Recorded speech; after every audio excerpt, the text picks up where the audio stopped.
Si es así, si tu vida está rodeada de nubes oscuras, hay tormenta en tu vida, falta de dinero, no puedes pagar tus compromisos, sientes un peso terrible en tu corazón, o estás desempleado, te falta salud, o hay problemas terribles en la familia, no te desesperes. Mientras peregrinemos en este mundo siempre van a haber dificultades. Somos peregrinos, querido. Pero aún así las dificultades duran poco. La noche, por más oscuro que sea, dura 12 horas. Después sale el sol. Paciencia, calma. Quiero que sepas que oro por ti. No sé quién eres, no tengo tu nombre, pero en las noches cuando me acuesto y el sueño no viene, acostado en mi cama, converso con Dios y le agradezco por tu vida y le pido por ti, sin saber tu nombre. Le digo, Dios mío, extiende tu mano maravillosa para toda esa gente linda que se conecta para escuchar los comentarios cada semana. No estás solo, querido. Que Dios te bendiga. Cuídate. Vamos a meditar en la lección número 4 para el 24 de julio del año 2021. El título de la lección es el costo del descanso, el precio del descanso. En otras palabras, ¿cuánto pagas por el descanso? Hay gente que daría cualquier cosa, pagaría cualquier cosa para tener un poco de paz. Hay gente que viajaría al país más distante del mundo para encontrar un poco de paz. Y sabes, por regla general, una de las cosas que quita la paz del corazón, que quita el sosiego, la quietud del corazón y te llena de intranquilidad, de angustia, de conflicto interior, una de las cosas principales, aunque ya la semana pasada vimos que está el egoísmo, está la ambición, en fin, está la hipocresía, pero una de las cosas terribles es la carga del pecado. Cuando hay pecado escondido en el corazón, hagas lo que hagas, no vas a ser feliz. Y tú sabes que el sentimiento de culpa puede llevar a la gente hasta la muerte. Yo me acuerdo que cuando era joven, leí una noticia que me paralizó, me golpeó interiormente, porque una famosa artista de Hollywood una noche subió al hotel y al día siguiente no bajó para la sesión de filmaje. Entonces la llamaron por teléfono, no atendía, tocaron la puerta, no atendía, y trajeron la llave maestra, abrieron la puerta y ella estaba en la tina, había llenado de agua y se había cortado las venas y se había quitado la vida. Pero en la mesa de noche había una carta que ella dejó escrita y decía: yo no me suicidé, me asesinaron. Atrapen al asesino antes que acabe con toda la humanidad. Y en letras grandes decía: el asesino es la culpa por las cosas terribles que hice en la vida. La culpa. La culpa masacra, querido. La culpa es como un martillo que te golpea de día, de noche, no te deja en paz. Entonces, ¿cómo puedes tener tranquilidad, quietud en el corazón? ¿Cómo puedes tener descanso espiritual si estás atormentado por el peso de la culpa? Por eso la lección de esta semana trata del caso de David. Un rey que pecó, un rey sobre quien el peso de la culpa llegó con todo, masacrando su vida. La primera parte del estudio dice agotado y cansado. Ese era el rey David. Vamos a leer segundo libro de Samuel, capítulo 11, versículos 1 y 2. Dice así: al año siguiente, en el tiempo en que los reyes salen a la guerra, David envió a Joab y a sus siervos y a todo el ejército de Israel a combatir a los amonitas, a los que vencieron luego de ponerle sitio a la ciudad de Rabá. David se quedó en Jerusalén y un día por la tarde, mientras se paseaba por la azotea de su palacio después de la siesta, vio desde allí a una mujer muy hermosa que se estaba bañando. Tú conoces bien la historia de David, pero vamos a revisar algunos detalles que están relacionados con la culpa. El texto dice que en el tiempo en que los reyes salen a la guerra, los reyes no salían para la guerra en el tiempo del invierno crudo de aquellas tierras bíblicas. Eran tiempos buenos. Entonces, si un país quería guerrear contra otro, quería pelear contra otro, no mandaría a sus soldados a morir en el invierno. Mandaba sus soldados en el tiempo bueno. Bueno, había llegado el tiempo de la guerra y David mandó a su ejército a la guerra contra los amonitas y él se quedó en el palacio en Jerusalén. Pero mire que el texto dice en el tiempo en que los reyes salen a la guerra, porque los reyes acompañaban a su ejército a la guerra. Ahora, ¿por qué David mandó a sus ejércitos y se quedó? Ahí ya comienza el problema. Los problemas en la vida empiezan cuando tú no estás donde debes estar. Cuando tú debes estar en el trabajo y te quedas en la casa. Cuando tú debes estar en la escuela y estás paseando en la calle. Cuando tú debes estar cumpliendo tu deber y no lo estás haciendo. Ahí ya comienzan los problemas. Y el texto bíblico dice que después de la siesta estaba caminando en la azotea de su casa. No era un caminar por acaso. Él ya se había quedado con segundas intenciones. Por eso estaba en la azotea de la casa, porque él también sabía la hora en que la esposa del vecino se bañaba. Y el texto bíblico dice que el rey miró a una mujer hermosa que tomaba baño. Esa mujer era Betsabé, esposa de un general suyo. Pero David había mandado al general a la guerra y él se había quedado. Y ahora miró a la esposa de su general bañándose y la mandó llamar al palacio. Lógico, ¿quién podría decirle no al rey? Tú conoces la historia. David cometió un pecado terrible. No fue solamente adulterio, fue un cóctel de pecados. Porque Betsabé quedó embarazada. Y al quedar embarazada, Betsabé fue al rey y le dijo: rey, estamos en problemas, estoy embarazada y no sé qué explicación dar, porque mi esposo está en la guerra. Y si él está en la guerra, ¿cómo yo quedé embarazada? Cuando él llegue me va a preguntar: ¿cómo estás embarazada si yo estuve en la guerra? Entonces, ¿sabes lo que hizo el rey? La historia es triste, querido. Mandó traer al general de la guerra, del campo de batalla, y le dijo: ve a dormir con tu esposa. Mira, urdió un plan para engañar al esposo. Pero el general dijo: no, señor, ¿cómo voy a ir a dormir a mi casa si mis soldados están en la guerra? Diferente de David, que mandó a sus soldados y él se quedó. El general dijo no, y quedó a dormir afuera, en el patio. Y no importaba el argumento que David usase, él decía: no, yo no voy a dormir en mi casa cuando mis soldados están en el campo de batalla. Entonces, cuando David vio que no conseguía nada, dijo: ya, entonces vuelve al campo de batalla. Pero mandó llamar a otro general y le dijo: mira, cuando está distraído, mándalo matar, que muera. Y fue así que sucedió el asesinato de este general. Terrible historia. Adulterio, intriga política, mentira, asesinato. Ahora, una vez que llegó la historia de que el general había muerto, David se presenta ante su pueblo como un héroe, como un salvador de la viuda, y anuncia que se va a casar con la viuda. Y se casa, y ahora piensa que su pecado ya está escondido, que nadie lo va a descubrir. Pero entonces viene la segunda parte de nuestro estudio de esta semana.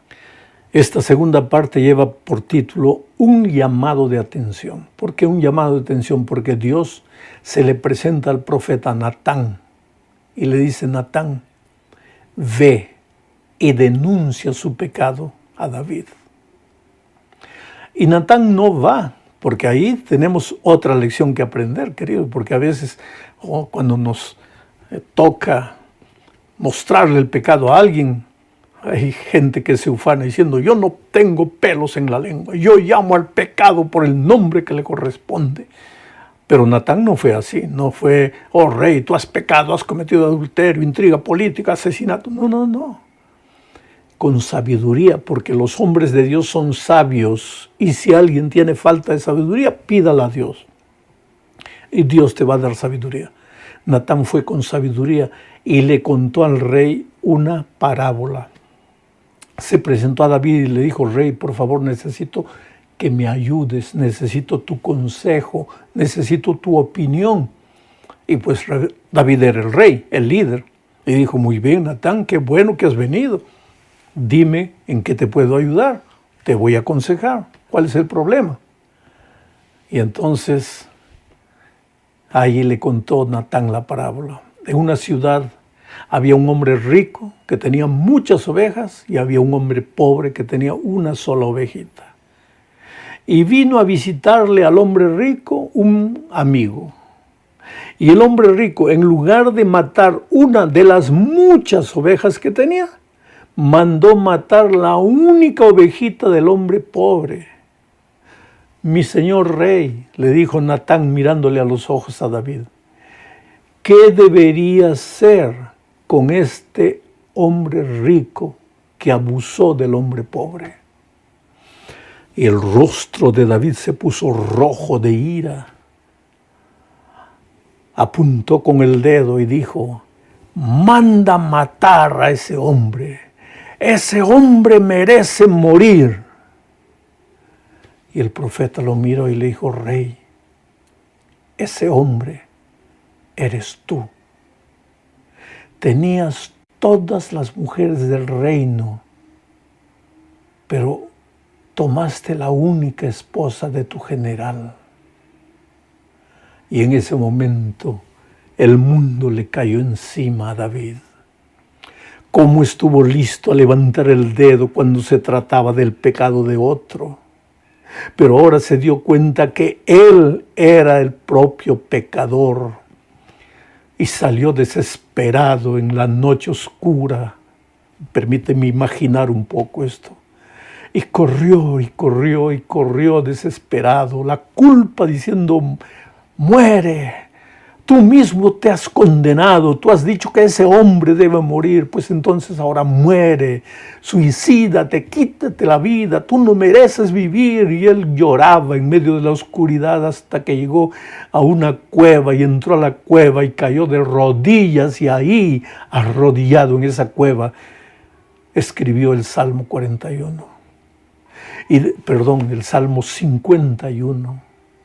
Y de ese Salmo 51 yo te voy a leer, para comenzar, los versículos 1 al 3. Ahora imagínate, una noche oscura, David en una cueva húmeda, con el peso de la culpa abrumándolo, con la voz de la conciencia diciéndole que era un pecador miserable y que merecía morir.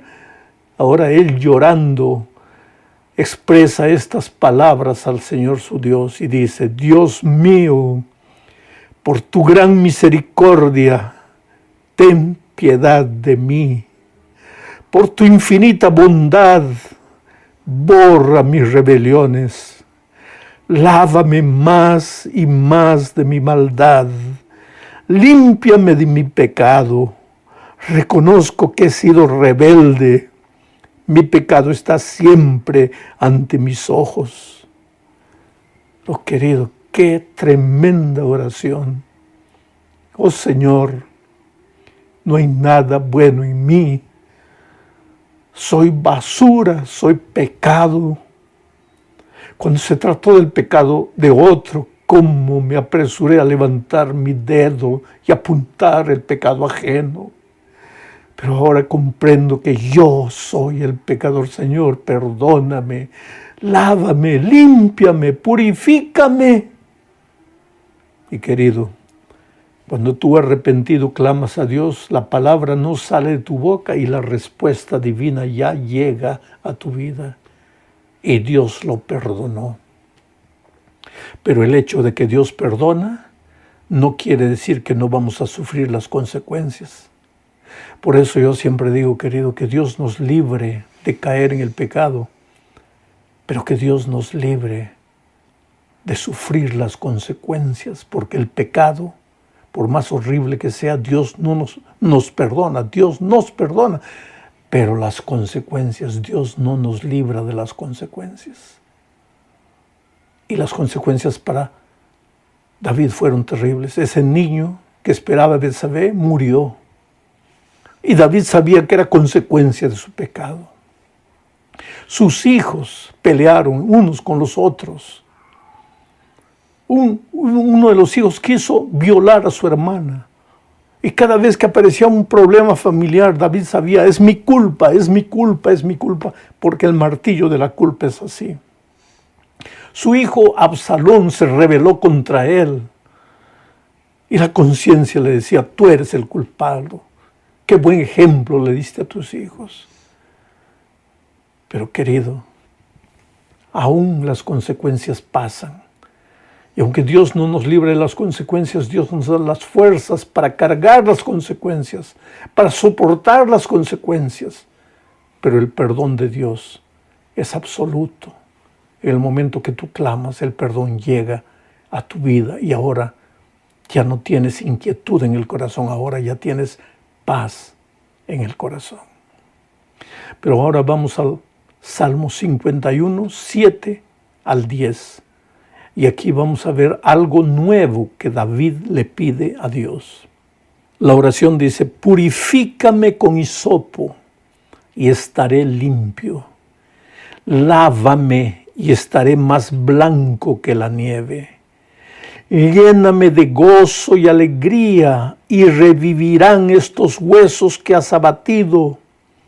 No te fijes ya en mis pecados, más bien borra todas mis rebeliones. Dios mío, crea en mí un corazón limpio, renueva en mí un espíritu de rectitud.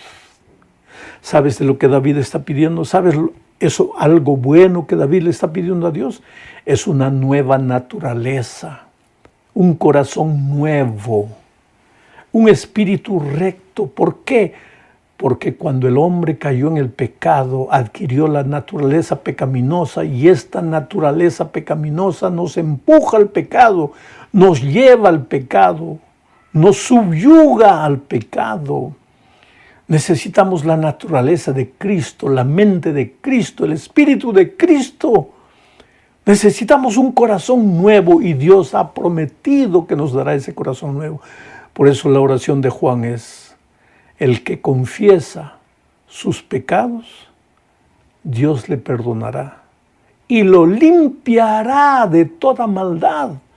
Porque nosotros no necesitamos solo el perdón, necesitamos la purificación.